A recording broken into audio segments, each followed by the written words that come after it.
دوسرے کو عزت دو، برداشت کرو۔ میرے نبی نے فرمایا بہترین مسلمان وہ ہے جو بیوی سے اچھا سلوک کرتا ہو، اور بیوی سے فرمایا میری شریعت میں سجدہ ہوتا تو بیوی سے کہتا خامد کو سجدہ کر۔ بہترین صدقہ اولاد کی تربیت ہے۔ پورا گھر میرے نبی نے نقشہ، ہر ایک کی قیمت بتائی۔ ماں تیرے قدموں تلے جنت، کاش میری ماں زندہ ہوتی، تم دیکھتے میں کیا کرتا، میں عشاء کی نماز کے مصلی پر ہوتا، میں سورۃ فاتحہ پڑھ رہا ہوتا، ادھر سے آواز آتی میری ماں کی محمد، تو میں نماز توڑ کے کہتا لبیک اما جان۔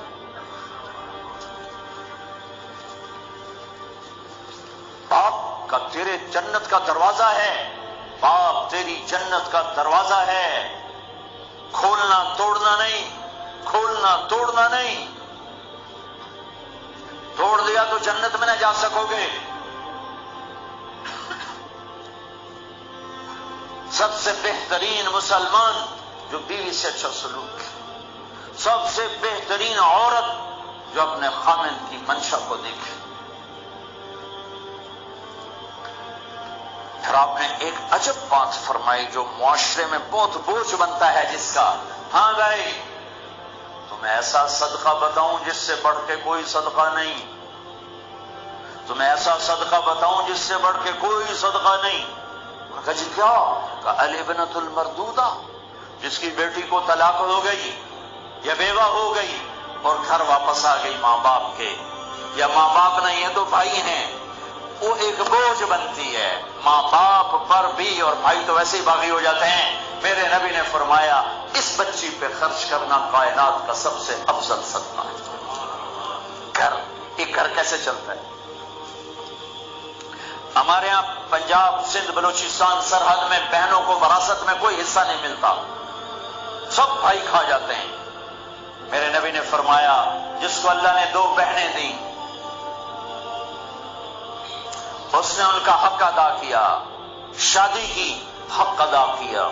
ماں باپ کی وراثت میں سے ہوتا ہے، اگر میں نے تو خود کمایا ہے اس میں بہنوں کا حق نہیں، ماں باپ سے اگر 1 روپیہ بھی آیا ہے تقسیم کیا جائے گا۔ جس نے بہنوں کا حق ادا کیا، شادی کی حق ادا کیا، اس پہ جنت واجب ہو گئی۔ جس کو اللہ نے 3 بیٹیاں دی اس نے ان کی ڈولی اٹھائی، وہ جنت میں میرے ساتھ یوں ہوگا۔ ایک بولے اگر 2 ہوں، کہ جس نے 2 بیٹیوں کی شادی کی وہ بھی ایسے ہوگا۔ اللہ بھلا کرے۔ ایک صحابی کا کہ جس کی 1 ہو، کہ جس کی 1 ہے، اگر اس نے اس کو عزت سے رخصت کیا تو وہ بھی میرے ساتھ ایسے ہی ہوگا۔ پھر کئی بچیوں کو طلاق پڑی ہے کہ اس کو بیٹا نہیں ہوتا۔ یہاں آنے سے پہلے کا واقعہ، پنڈی سے بچی رو رو برا حال اس کا، میں تو فون سنتا ہی نہیں ہوں ایسے کہ میرا تو کلیجہ پھٹ گیا ہے۔ ہے کہنے لگی کہ سسرال نے کہا تھا بیٹی ہوئی تو طلاق دے دیں۔ میں نے کہا اس میں میرا کیا قصور ہے، اور بیٹی ہی ہوئی اور مجھے طلاق پڑ گئی اور میں گھر آ گئی 22 سال کی عمر میں۔ بیٹی دینے والا اللہ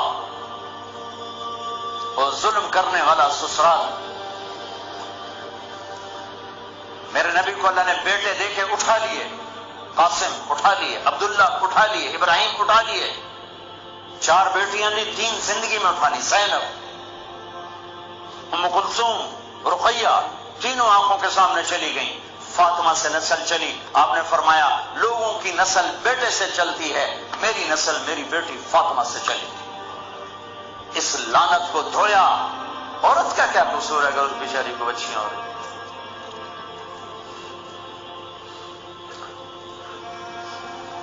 جس نے اپنی بہنوں کو حق ادا کیا، جس نے بیٹیوں کو ٹولے میں بٹھایا، ان کا حق ادا کیا، کہ جنت میں یوں ہو جائے گا۔ بہنوں کو دینا اتنا ضروری ہے، حرام ہو جاتی ہے روٹی۔ میں نے مولانا جمشید صاحب میرے استاد ہیں، میں نے ان سے تفسیر پڑھی۔ میں ایک دن شہد کی بوتل لے کر گیا، پرانی بات ہے 76-77۔ میں نے کہا حضرت یہ ہدیہ ہے۔ فرمایا کہاں سے لائے ہو؟ کہ میرے اپنے باپ ہے۔ فرمایا تیرے باپ نے اپنی بہنوں کو، تیرے باپ نے اپنی بہن یعنی میری پھوپھیوں کو، تیرے باپ نے اپنی بہنوں کو زمین میں سے حصہ دیا تھا؟ یہ سوال کیوں کیا؟ 10 روپے کی شہد کی بوتل تھی اس وقت، کہ اگر دیا تھا تو یہ میں لے لوں گا، اگر نہیں دیا تو پھر یہ حرام ہے، میں نہیں لوں گا۔